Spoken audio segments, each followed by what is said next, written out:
आकाश होते चाँद नेमेছে মা আমিনার কোলে আধার রাতে উঠলো যেন চাঁদের চেরাগ জ্বলে চাঁদের চেরাগ জ্বলে আসমানে আজ বুলবুলিরা গাইছে শিরিন কালাম तमाम জাহান নবীর তরে জানাই লাখো সালাম।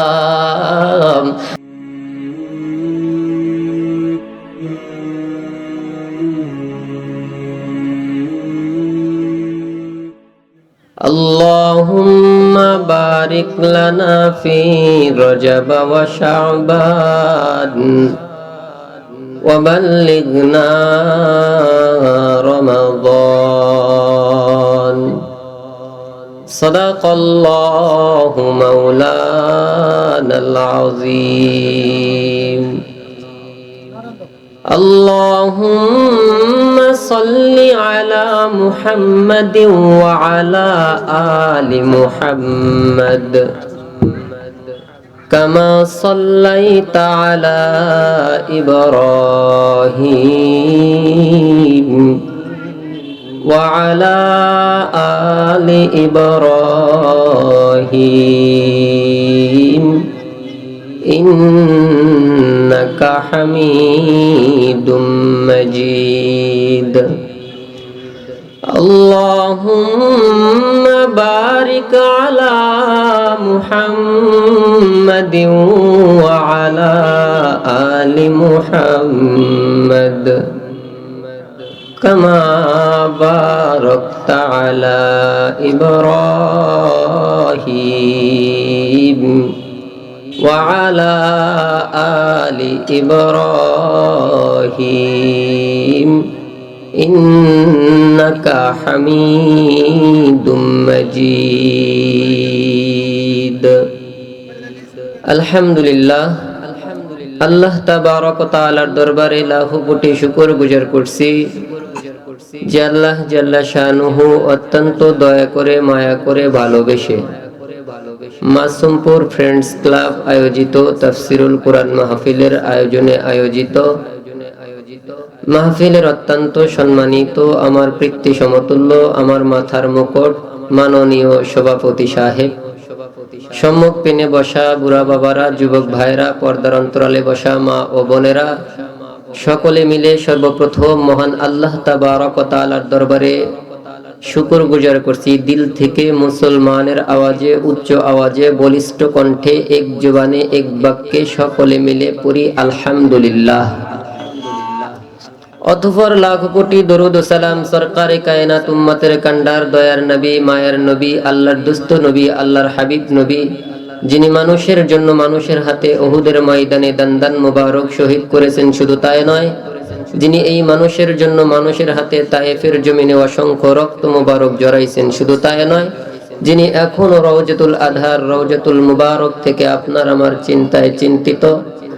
আমরা সেই সরকার দো আলম পয়গম্বরের রওজাতুল মুবারকে ভক্তি সহকারে জবান খুলে মুসলমানের আওয়াজে দিল থেকে দরুদান সালাম করি, সকলে করি সাল্লাল্লাহু আলাইহি ওয়াসাল্লাম। এত বড় একটা আয়োজন আলহামদুলিল্লাহ। এই আয়োজনের প্রধান আকর্ষণ, প্রধান মেহমান হযরতুল আল্লাম হযরত মাওলানা মুফতি নজরুল ইসলাম কাসিমি সাহেব দামাত বারাকাতুহুমুল আলিয়া। দ্বিতীয় মেহমান হযরতুল আল্লাম আমাদের সিরাজগঞ্জ জেলার কৃতি সন্তান, আমাদের সিরাজগঞ্জ জেলার গৌরব, রায়গঞ্জ থানার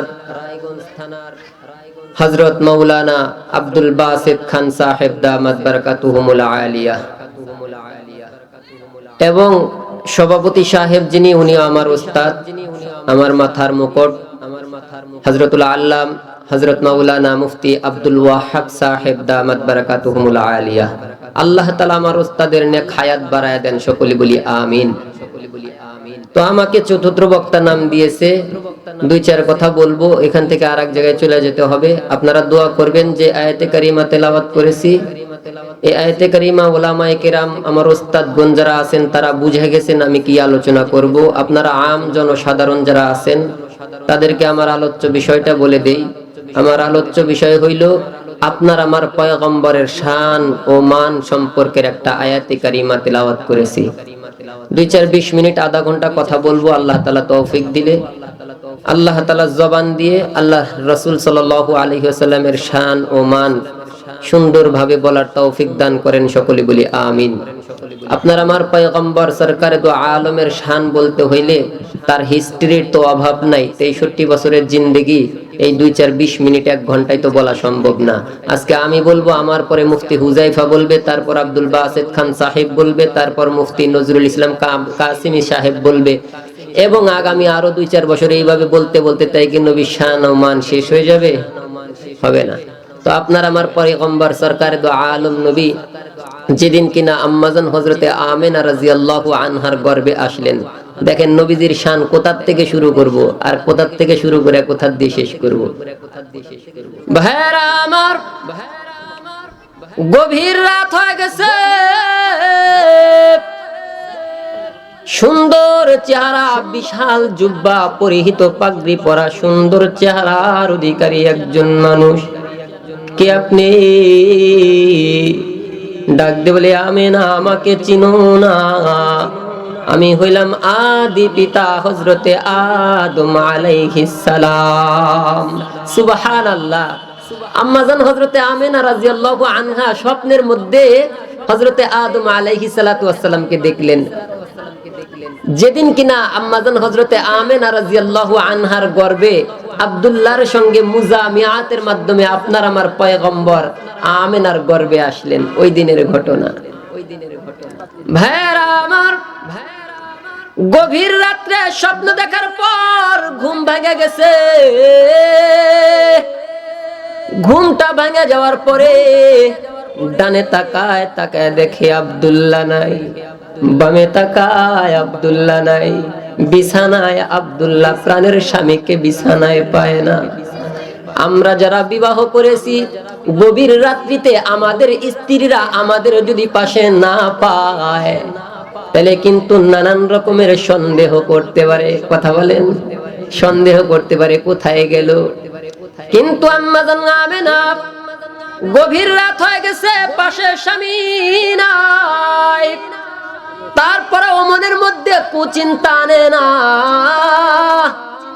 তার মনের মধ্যে চিন্তা, যেখানে গেছে যাক না কেন, সকাল যখন হয়ে যাবে, সূর্য যখন উঠে যাবে, তখন তো আবার বাড়িতে আসবে, তার জন্য নাস্তা তৈরি করতে হবে। এই জন্য আপনার আমার পয়গম্বরের মা হাঁটি হাঁটি পা পা করে কলসের কাছে আগায় গেছে। হাঁটি হাঁটি পা পা করে আম্মাজান আমিনা রাদিয়াল্লাহু আনহা হাঁটি হাঁটি পা পা করে কলসের কাছে আগায় গেছে। যা দেখে কলসের মধ্যে পানি নাই। ভাইয়েরা আমার, আজকে যিনি সভাপতি সাহেব মুফতি আব্দুল ওয়াহাব সাহেব দামাত বারাকাতুহুমুল আলিয়া, আমার মাথার মুকুট, আমার উস্তাদ, তার কাছ থেকে আপনারা শুনে দেখবেন, তৎকালীন জামানায় একটা পানি আনার জায়গা ছিল যেটা হলো আবে জমজম। এই আবে জমজম কুবের পানি ছাড়া দ্বিতীয় ব্যতিরেকে অন্য কোনো জায়গা ছিল না। ভাইয়েরা আমার, আম্মাজান হযরতে আমিনা কলসটা হাতে নিয়া 10 হাত 20 হাত রশি লইয়া, তৎকালীন জামানায় যেটা আবু জেহেলের বাড়ি ছিল, বর্তমান যেটা হাম্মাম খানা, তার মানে হাজী সাহেবেরা পায়খানা করে, তৎকালীন জামানায় ওইটা আবু জেহেলের বাড়ি ছিল। ওই আবু জেহেলের বাড়ির পদপাশ দিয়া যাইতে হয়, আর একটা জায়গা দিয়া যাইতে হয়, ইন্নাস সাফা ওয়াল মারওয়া, সাফা এবং মারওয়া পাহাড়ের মাঝখান দিয়া রাস্তা।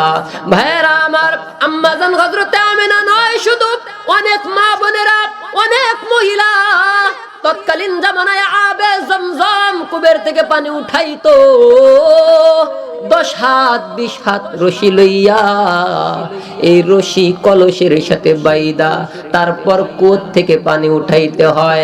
আপনারা যারা মুরব্বী আছেন আপনারা ইন্দ্রা বা কুয়ো এগুলা দেখেছেন, কিন্তু আমাদের প্রজন্ম কুয়ো ইন্দ্রা এগুলো আর চিনেই না বলা চলে, এগুলার চিনেই না। আম্মাজান হযরতে আমেনা হাঁটি হাঁটি পা পা করে আবু জেহেলের বাড়ির পদপাশ দিয়া যাইতেছে, যেই কিনা ইন্নাস সাফা ওয়াল মারওয়া, সাফা এবং মারওয়া পাহাড়ের মিডল পয়েন্টে গেছে। সাফা এবং মারওয়া পাহাড়ের মাঝখানে আম্মাজান আমেনা গেছে রে। এমনি সময় আসমান থেকে একটা আওয়াজ আসে, আসমান থেকে একটা আওয়াজ আসে, এ জিবরাইল যাও দুনিয়ার জমিনে যাও, দেখো না অন্যান্য মহিলার মতো আমেনার হাতে রশি দেখা যায়। আমেনা যদি রশি লাগায়া পানি উঠায় রে, এটা আমার ইজ্জতের লাইগা যাবে। আল্লাহু আকবার। এ জিবরাইল যাও দুনিয়ার জমিনে যাও, অন্যান্য মহিলার মতো আমেনাও যদি কলসের সঙ্গে রশি লাগায়া পানি উঠায়, এটা আমার ইজ্জতে লাগবে রে। কেন? আমেনার গর্বে আপনার আমার মালিকের দোস্ত। সুবহানাল্লাহ। আমেনার গর্বে আপনার আমার পয়গম্বর মাত্র একটা রাত, এখনোই পয়গম্বরের কেমন শান। আম্মাজান হযরতে আমেনা একটা আওয়াজ, একই আওয়াজ বারবার আসমান থেকে আসতেছে, একই আওয়াজ বারবার বারবার আসমান থেকে আসার কারণে আম্মাজান আমেনা একটু ভয় পায়া গেছে, ভীতু হয়ে গেছে, কাঁপতিছে। এমনি সময় চায়া দেখে দূর, বহু দূর আব্দুল্লাহ মুস্কি মুস্কি হাসে আর আমেনার কাছে আসে, যেই কিনা আমেনার কাছাকাছি হয়েছে আম্মাজান হযরতে আমেনা। আম্মাজান হযরতে আমেনা রাদিয়াল্লাহু আনহা, যেই কিনা আব্দুল্লাহ কাছাকাছি হয়েছে। আমিনা বলে আমি ভয়ে কাঁপতেছি, এই জন্য আপনি হাসেন। আব্দুল্লাহ বলে আমেনা তুমি কি জন্য কাঁপতেছো এইটা আমি জানি না, তবে আমি যে জন্য হাসতেছি শুনলে পরে তুমিও হাস্য থামাইতে পারবা না। কেন হাসতেছো? এ আমেনা, গতকাল সন্ধ্যাবেলায় মারিয়াম আমাকে বলল আমার সঙ্গে নাকি তার পার্সোনাল কথা আছে। আপনারা যারা বয়ান শুনতে গতকাল সন্ধ্যাবেলায় কথা বলতে চাইলো, আর আজকে সকাল বেলায় যাইয়া বাসার মধ্যে নক করার পর আমেনার কাছে মারিয়ামের ঘটনা বলতেছে। বাসার দরজা খুলে দেওয়ার পরে মারিয়াম বলে কে আপনি? তার মানে আব্দুল্লাহকে চিনতে পারতেছে না। ভাইরা আমার, এমনি সময় আব্দুল্লাহ ডাক দিয়ে বলে মারিয়াম গতকাল সন্ধ্যাবেলায় আমার সঙ্গে কথা বলতে চাইলা, আজকে সকাল বেলায় আমারে চিনতেছো না, আজকে সকাল বেলায় আমারে চিনতেছো না। আমেনার কাছে মারিয়ামের ঘটনা বলতেছে, আশ্চর্য ঘটনা। মারিয়াম বলে আসমানের মালিকের কসম, আপনাকে আমি কোনোদিন দেখেছি বলে আমার মনে হয় না, অথচ ছোট্টবেলার থেকে প্যার করে, মুহাব্বত করে, ভালোবাসে। এবার আব্দুল্লাহ বলে গতকাল সন্ধ্যাবেলা আমার সঙ্গে কথা বলতে চাইছো, আমি তোমার সেই মুহাব্বত করা আব্দুল্লাহ। ভাইরা আমার, এমনি সময় মারিয়াম ডাক দিয়ে বলে দাবি অনুসারে যদি আব্দুল্লাহ হও তাইলে লজ্জা পেও না, শরম পেও না। দাবি অনুসারে যদি আব্দুল্লাহ হও তাইলে বলো তুমি কি গতকাল বিয়ে করেছো নাকি? হ্যাঁ আমি বিয়ে করেছি। কোথায় বিয়ে করেছো? মক্কায় বিয়ে করেছি। কার মেয়েকে বিয়ে করেছো? আব্দুল ওয়াহাব জহুরীর মেয়েকে বিয়ে করেছি। কি তোমার স্ত্রীর নাম? আমার স্ত্রীর নাম হলো আমেনা। মারিয়াম এবার আব্দুল্লাহরে ডাক দিয়ে বলে আব্দুল্লাহ, দাবি অনুসারে যদি আব্দুল্লাহ হও তাইলে লজ্জা পেও না, শরম পেও না। আর একটা কথা বলো, তুমি কি গতকাল বিবাহ করার পর তোমার স্ত্রীর সঙ্গে মুজামিয়াত করেছো, মিলন করেছো নাকি, বাসর করেছো নাকি? আব্দুল্লাহ বলে হ্যাঁ, লজ্জা পাবো কেন? গতকাল বিবাহ করার পর আমার স্ত্রীর সঙ্গে আমি মুজামিয়াত করেছি। এবার মারিয়াম আসমান থেকে মনে হয় জমিনে পড়লো, কপাল থাপড়েতেছে, আয় আল্লাহ আমার কপাল পুড়ে গেল। এ আব্দুল্লাহ সেই ছোট্টবেলার থেকে থেকে তোমারে প্যার করি, মুহাব্বত করি, ভালোবাসি কি জন্য জানো? না জানি না। আমার বাবা একজন পাদ্রী, নওফেল তার নাম। আমার বাবার কাছে আমি কিতাব পড়া শিখেছি। কিতাব অনুসারে, কিতাব পইরা পইরা কিতাব অনুসারে আমি নূরে মুহাম্মাদির একটা পরিচয় পেয়েছি। আর মনে মনে ভাবছি আখিরি জামানার জননী আমি হব, আখিরি জামানার নবীর মা আমি হব। কিন্তু আব্দুল্লাহ, তোমাকে আজকে না চেনার কারণ কি জানো? এ আব্দুল্লাহ, সেই ছোট্টবেলার থেকে তোমাকে প্যার করি, আসমানের মালিকের কসম, কোনদিন তোমার গালের দিকে আমি তাকাই নাই, কোনদিন তোমার ঠোঁটের দিকে তাকাই নাই, কোনদিন তোমার চোখের দিকে তাকাই নাই। কোনো একটা দিন পা থেকে মাথা পর্যন্ত কোনো একটা অঙ্গ প্রত্যঙ্গ আমি দেখি নাই। কিন্তু আব্দুল্লাহ,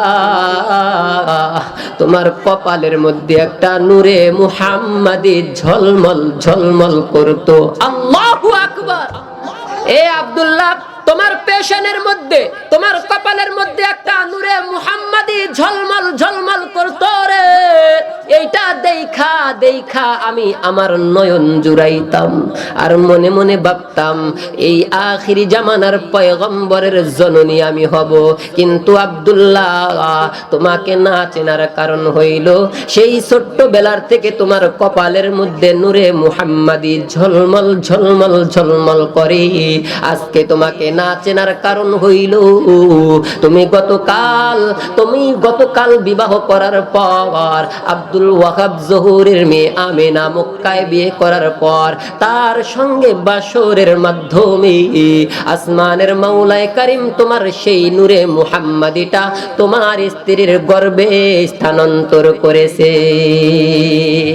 এ আব্দুল্লাহ, তোমাকে এই জন্য আমি চিনতেছি না, কপালের মধ্যে তো নূরে মুহাম্মাদি নাই। ঘটনাটা আমেনার কাছে আব্দুল্লাহ বলতেছে, আমেনা তুমি কাঁপতেছো কেন এটা বলো তো। ভাইয়েরা আমার, এমনি সময় আমেনা বলে, দেখেন না আসমান থেকে একটা আওয়াজ আসে, বারবার একটা আওয়াজ আসে। আব্দুল্লাহ নিজের কানে শুনলেন, আসমান থেকে আওয়াজ আসে, জিবরাইল যা দুনিয়ার জমিনে যা, আমার দোস্তরে গর্বে লইয়া অন্যান্য মহিলার মতো রশি লাগায়া পানি উঠাবে, এটা আমার ইজ্জতে লাইগা যাবে। এই জন্য জিবরাইল আমিন আসমান থেকে দুনিয়ার জমিনে আইসা আবে জমজম কুবের পারে গেছে। আম্মাজান হযরতে আমেনা বলে, আব্দুল্লাহ দুইজনে মিলে এবার আবে জমজমের কাছে গেছে, যা দেখে এখনো পানিটা নিচের দিকে আছে। আম্মাজান হযরতে আমেনা বলে, চোখের পলকটা উঠাইলাম, ঠিক এমন সময় আবে জমজমের মধ্যে একটা বলক শুরু হয়ে গেল। সুবহানাল্লাহ। আবে জমজমের মধ্যে একটা জাকান্দানি, একটা বলক শুরু হয়ে গেল। একটা বলকে চোখের পলক উঠাইতে দেরি হয়, কিন্তু দেখলাম একটা বলকে আবে জমজমের কুবের পানিটা কুবের পার পর্যন্ত আইসা গেছে। একদিনের ঘটনা, পয়গম্বর মাত্র গর্ভে আসছে, তাতেই নবীজির শান আর মান কেমন। ভাইয়েরা আমার, পয়গম্বর আপনার আমার পয়গম্বরের জীবনী, আপনার আমার পয়গম্বরের শান মান কেমনে বুঝাবো? পয়গম্বর যেদিন জন্ম নিয়েছে ওই দিন পয়গম্বরের কুল গোষ্ঠী কি সাক্ষী দেয় জানেন? পয়গম্বরের দাদা আব্দুল মুত্তালিব, পয়গম্বর জন্মের আগে বাবাকে হারাইছে, জন্মের পরে মাকে হারাইছে। বাবার গোষ্ঠী মার গোষ্ঠী পয়গম্বর জন্ম নেবার পরে সাক্ষ্য দেয়, এ যেন দুনিয়ার কোনো মানুষ জন্মায় নাই, এ যেন জান্নাতি আসমানের চাঁদ জন্মিছে। সুবহানাল্লাহ। আকাশ होते चाँद में से माँ आमीनार कोले आधार राते उठलो जानो चाँदेर चेराक जोले चाँदेर चेराक जोले आसमाने आज बुलबुलीरा गाइसे शीरीन कलाम तमाम जहां নবীর তরে জানাই লাখো সালাম, জানাই লাখো সালাম। আকাশ হতে চাঁদ নেমেছে মা আমিনার কোলে, আধার রাতে উঠলো যেন চাঁদের চেরাগ জ্বলে। আল্লাহ